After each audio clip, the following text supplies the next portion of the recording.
It's obvious that you listen to this show to hear about and support other people's dreams. But what about yours? What is your dream project? I'm here to help you break through whatever is in the way of your dreams and get you to the finish line. Go to dreamingbigcoaching.com today and take the first step. Literally, it's a button you can click to sign up for a free consultation with me. Let's find out if I can help you reach your goal. Click on Take the First Step. It's that simple to start the rest of your life. Get coached by Rob Southgate at dreamingbigcoaching.com. Welcome back to Go Fund This, the podcast where you find out about the coolest crowdfunding campaigns out there that you for sure want to know about. I'm your host, Rob Southgate, and today I'm joined by Matthew Orr and Brendon Aten to discuss the Kickstarter campaign for their newest TTRPG, Never Going Home, The Beginning and the End. Here are Matt and Brendon. Matt, Brendon, welcome to the show. I am excited to have you guys here. I love your company. I love the games you're putting out. This was a real coup. I happened to... So here's how it happened. Here's how you ended up on Go Fund This. I'm on Facebook. Your ad comes up. Hey, it's working. It did. And I was like, hey, Wet Ink, I know these guys.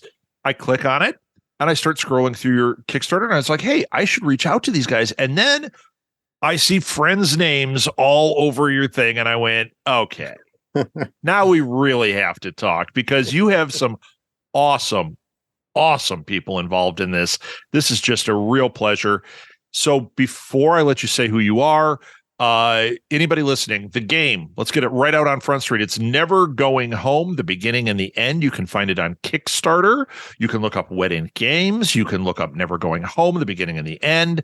We are 18 days to go as of recording this. So by the time you hear this, it'll probably be 17 days to go with $20,000 is our goal. I don't know if you're going to make it. Oh, let's not bury that lead. You're already at 37,390. So you've got the goal. Now we're running. Now you're funding the next project and you're keeping the company steaming ahead. I love it. I love when a Kickstarter is in this position. So everybody go in, follow the links in the show notes. But first, before I send you off on your way, we should actually do a show. Matt, Brendon, why don't you guys introduce yourselves? Let's start with you, Matt. Yeah, my name is Matthew Orr. I do often go by Matt. You can, it's, I don't know. I'm the creative director for Wet Ink Games. And so I am responsible for ultimately like all of the like content that goes between the covers, right? And so I talk to our artists. I do a little bit of art direction. I work with the layout person, who's Matthias Bonici has done our last few projects. I say like, I want these writers to do this work. And then that's the emails back and forth with me about like, okay, great, you did the work. Or I email back them and say like, okay, you didn't quite do the work. So now make these changes so that the work can get done. And that's sort of like, that's sort of my role on this team is that I do a lot of the interfacing with the creative staff, the creative teams, right? Cool. So you're the guy. If I have any minutia questions about the game itself, the lore itself, you're the guy. I'm assuming. I mean, for better or for worse, yes. Yes.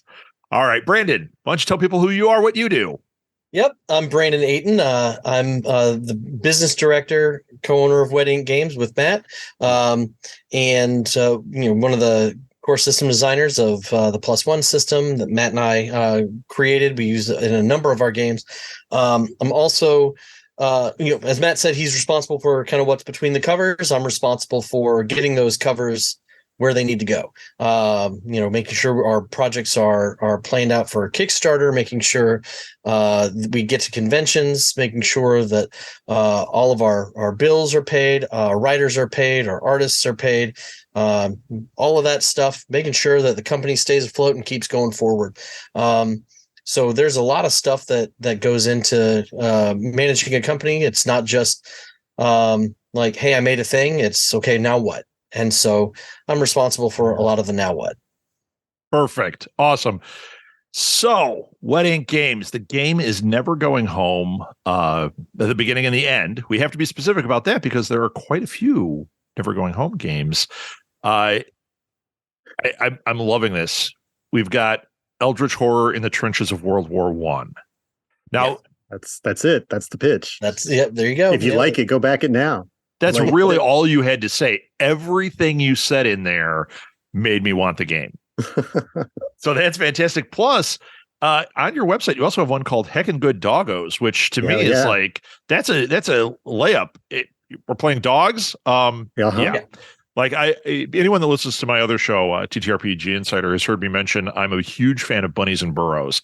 Make me an animal. Can't really do things outside of what an animal can do. I love it. Yep. How the heck are you a heckin' good doggo? I mean, but I know that's not what this is about. So that's a good family-friendly game that everybody should jump on. It's absolutely.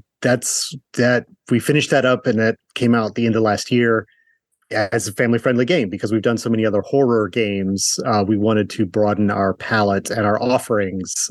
So yeah, we did a branch out and colorful, friendly family. It premiered at PAX Unplugged last year, and it'll be at Origins and Gen Con. You can pick it up right now through Indie Press Revolution, and so it's out there. It's out there. Somebody sent me a picture today of it at a friendly local game store in Texas. They're like, "Look, it's on the shelf there." I'm like, "Yep, there it is." I love it. Thanks. Mm-hmm. I love it. Well, we'll put links in the show notes to this as well, so people can pick this up. Yeah. I put down Indie Press Revolution. We'll make sure that there's a link to that. And I just can't encourage people enough to pick up your stuff because it is all fantastic. And come on, Eldritch Horror in the Trenches of World War One sounds right. That's what we're really here to talk about tonight. That is the meat right there. So all the Never Going Home games take place in this setting. Is that correct? Mm-hmm. Yeah. So Never Going Home is it is one game line. So these are all generally source books for Never Going Home. Never Going Home was an RPG that was nominated for an ENnie for Best Art back in 2020, and it was the product of we had been following an artist who had pitched us when I was at Gen Con one year. His name is Charlie Ferguson Avery. Fantastic artist. He does stuff for a lot of indie games. He is one half of Feral Indie Studios. He's a great guy. But we've been following his art for a while, and he had done an Inktober project on Instagram that he was, constantly sharing. And it was just crazy Eldritch Horror World War One stuff. And he was calling it World War Occult. And so we were like, Charlie, can we license this art and make a game? So we made Never Going Home. The very first Kickstarter that we ever did for Never Going Home ended up making completely blowing past its goal, almost 5 times its goal. And it ended up becoming Never Going Home, the Book of Whispers, which is kind of like a magic book, the Tome of Corrupted Beasts, which is kind of a bestiary, and then a book of a whole bunch of standalone missions called Once More Under the Breach. So the growth of that original Kickstarter kicked off a game line of 4 books. We were later able to do some campaign dossiers, which, as opposed to having standalone missions, we had a number of people asking for full collected missions that all follow the same path. Like, I want a campaign. So we did, following 1915, 1916, and 1917 at different fronts or different events of World War One. And so this one really, the beginning and the end, bookends those campaign books. So we start off with our 1914, and then we bookend it with 1918, and have additional supplemental material as well. So who's the history nerd here? Hey, Matt, what's up? Hey, so of the two of us, I would say it's me. But I have to give all the props and all the shout outs to our huge creative team that we have had for every book. My sister, who is also Brandon's wife, she's the resident expert, World War One in the family, and her whole got a whole shelf of books about World War One. So she's also a fiction writer. So we've had her contributing fiction pieces to the books, which are all inspired by her reading. And like, there's so many of those documents, so many of the stories told in letters and journals and stuff like that. So she replicated that. And that's all sort of like, not necessarily historically accurate, but it's like the feel of the period is accurate. Right. And then many of our other contributors, they go deep on like, Kevin Doc Wilson and Irvin Jackson. And this time we're bringing in some other big history nerds like Kyle Osterberg and Mike Coker, Daniel Kwan. Yeah. All of these people that we are, Daniel Kwan's a stretch goal. So that's like, it was our stretch to get to work with him, in my opinion. Yeah. But yeah, I mean, like, there's a whole team of people and everybody's like, have you seen this article? Did you watch this movie clip? Did you know about this gun? Literally one of the guys who's contributing this time around is working on an education capstone project involving letters from like this mechanic from these what at the time it's the Air Force. It's like it was the Signal Corps, the subset of the Signal Corps that flew the airplanes.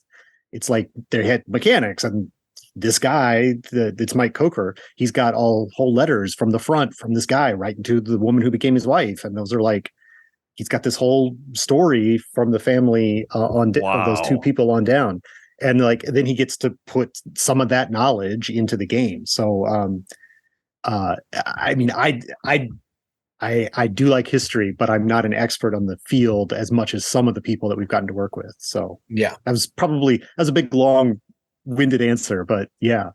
But I'm going to brag on you for just a second. So one of the things that we do as a company is we really like to find spaces where maybe the overall industry either hasn't really shown as bright of a light on.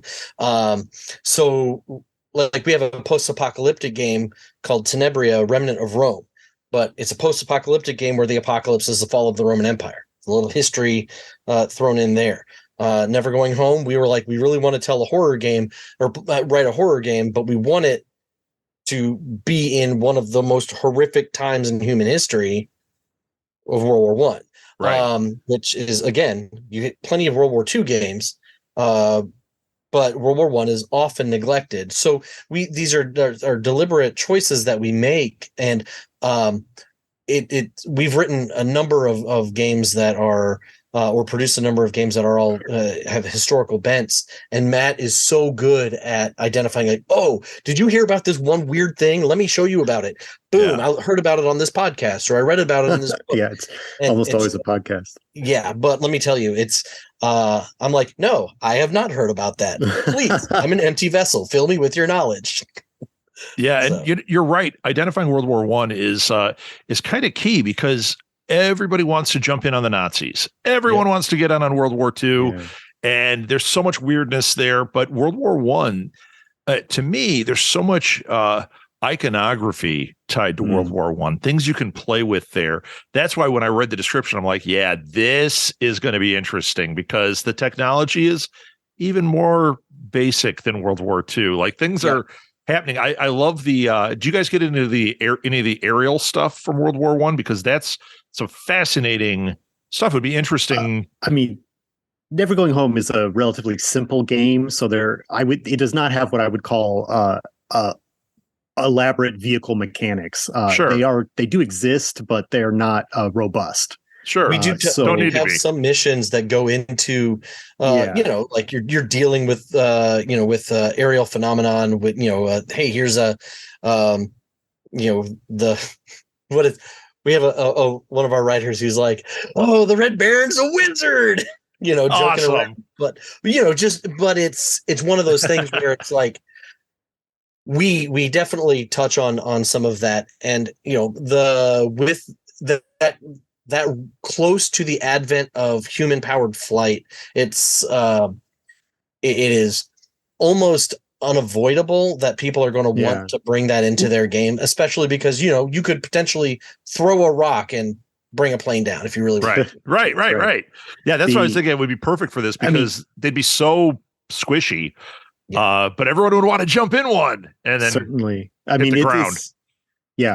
We there's definitely adventures that people have written missions that deal with gas attacks, that deal with tanks, that they've got a few that are dealing with either aerodromes, or like Brendon mentioned, there's one by that the Red Baron is a occult menace, so it is in there. It's in there. It's like I said,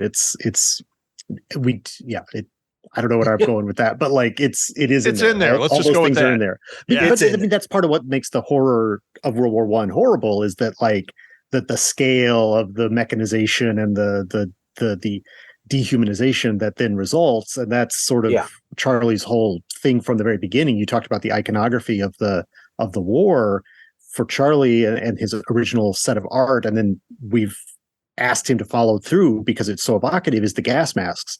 If you see the cover of the game or any of the pictures of the game, everybody's got a gas mask on because they got to protect themselves, and that putting the mask on and like losing that ability to express yourself, and you've just got the big glass eyeballs in the dark and stuff like that anymore. It's like it's symbolic of the process of losing your humanity that is at the heart of the game, because we didn't really hit on it. It's like it is an eldritch kind of corruption force that's happening in the trenches. So like you're stuck there as a soldier, and the longer you stay there, the worse it is going to be for you, because you're constantly exposed to the temptation to corrupt yourself in order to survive.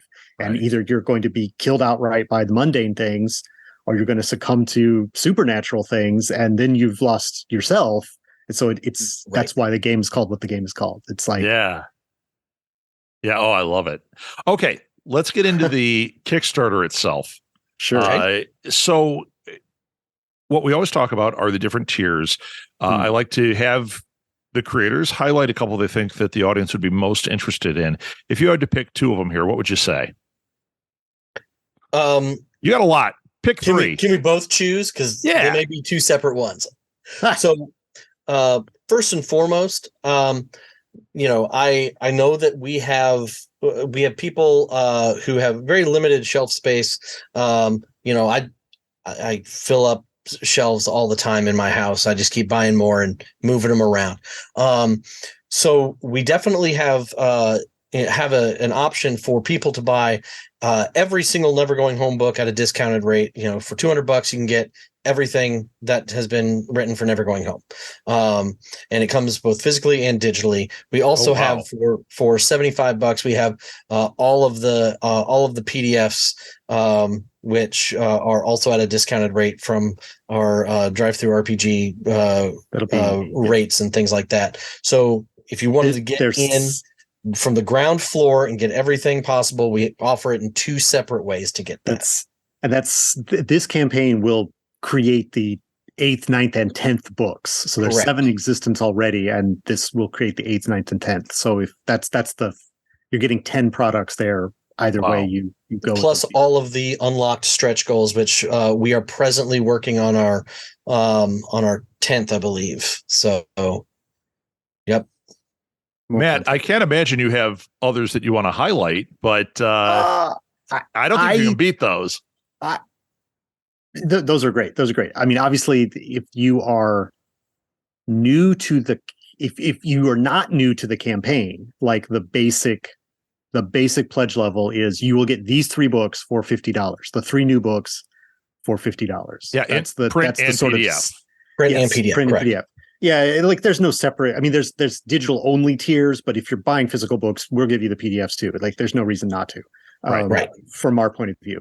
And this is now the 4th one that I'll mention, but I do like the $1 tier where you're just like, I'm going to pledge for $1. I'll just deal with it when it comes to backer kit, and that you still count as a backer. You'll be part of the number of people that made this project happen, and we thank you. So, I tell you what, I actually agree with you. The $1 ones I like, and I'll tell you why I do those.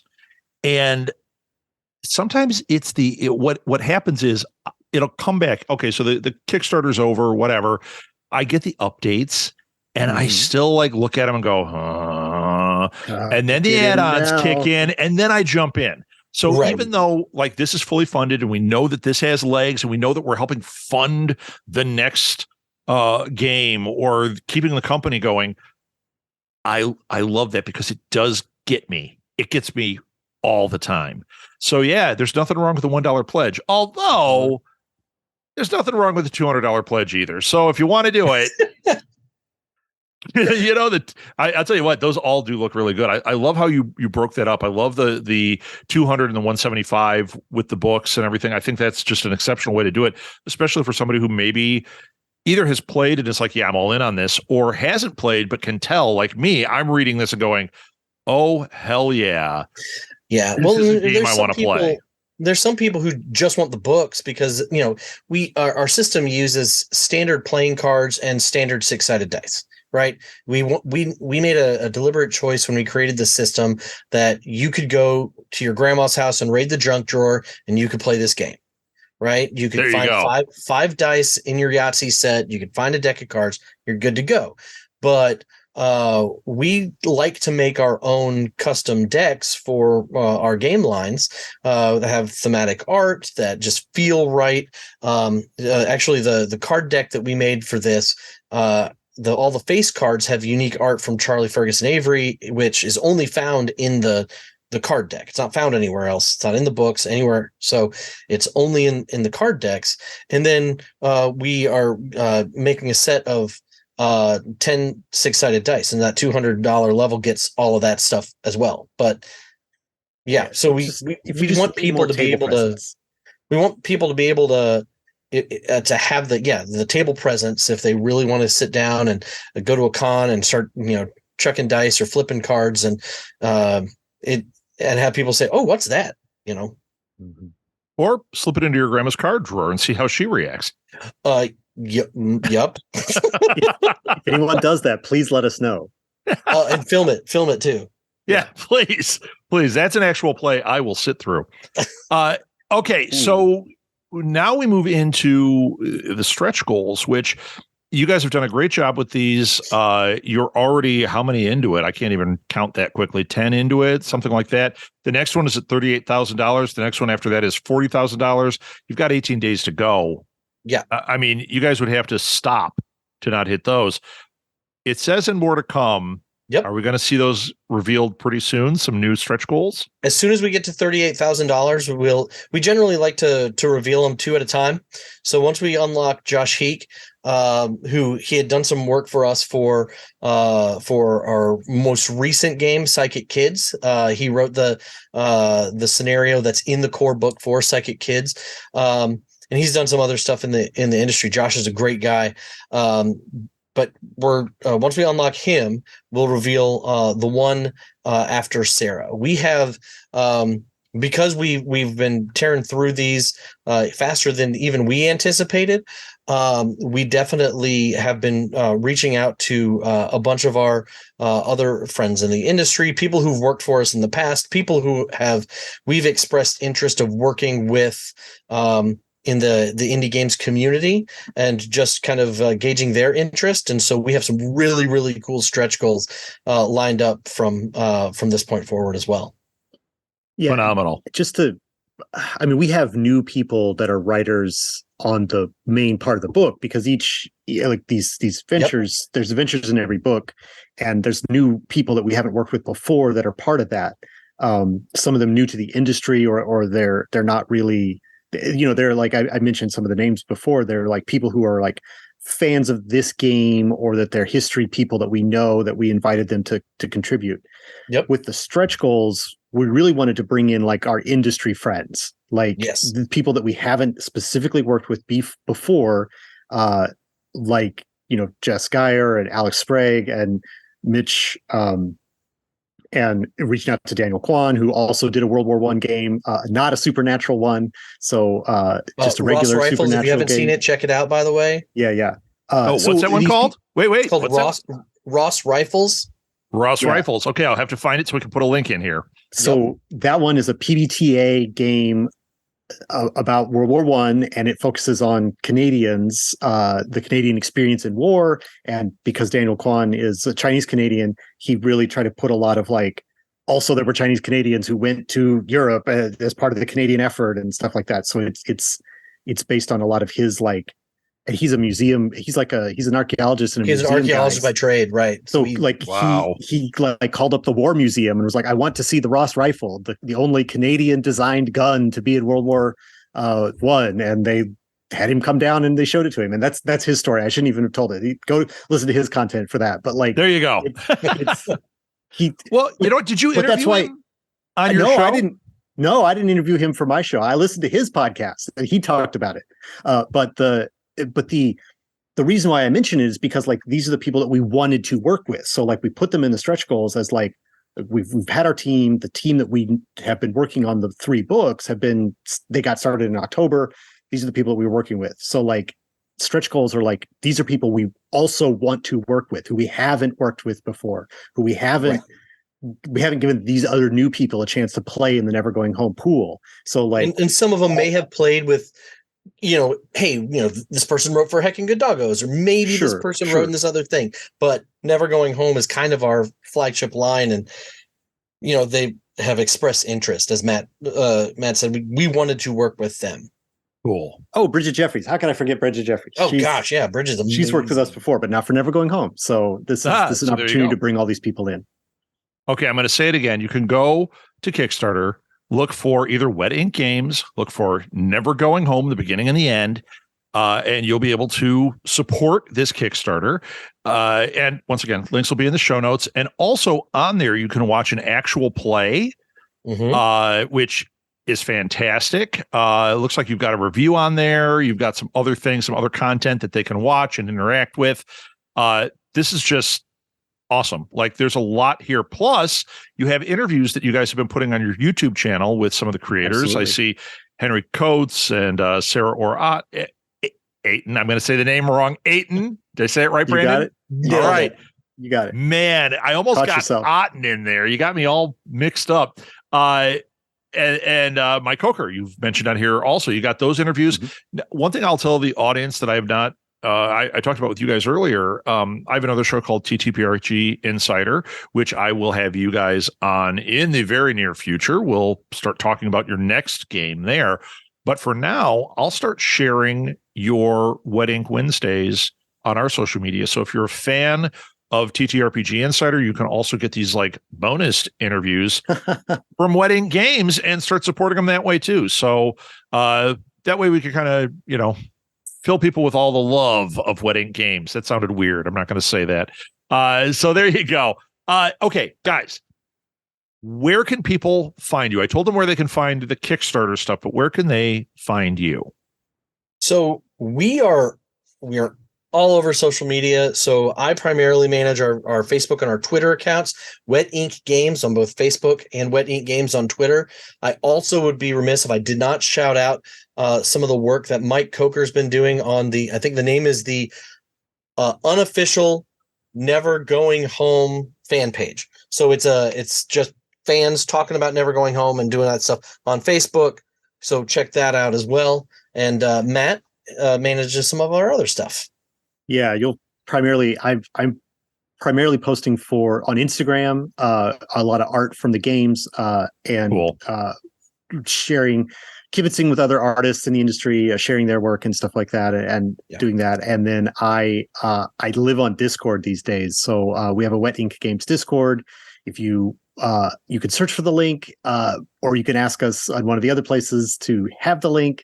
There is a link in the comment section of our Kickstarter right now. Hey, there you go. So, it's just the first line of defenses. It makes it slightly harder to find. You have to go look for it, but it's not that hard to find if you want to be part of that community. So we're currently playing indie one-shots on Wednesday nights there on the Discord, and we're talking about the Never Going Home games and the other stuff that we've got cooking. So it's a small group there, but it's the people who want to be there, right? So yeah, right. And then YouTube, I do the interviews on our YouTube channel. So those are the three. Yeah, we're on like all the things, but like since there's 2 of us in the company, we kind of split our focuses into what we're doing. So awesome. Yeah, that all works. And we'll throw all this in the show notes. So And hopefully when people you say can. this is like you mentioned actual plays, we have an actual play coming up talking about shouting out friends and collaborators. On June 3rd, we'll be playing on the Symphony Entertainment Twitch stream with Bridget Jeffries and some of her crew from Symphony Entertainment. We'll be playing Never Going Home over there for everybody. So, Yep. Phenomenal. Okay, so now I'm going to need a link for that, and I will make sure that we share that as well, because people that listen to my show, they love these types of games. I know they're going to go crazy for this, and they love actual plays. So let's do all the things.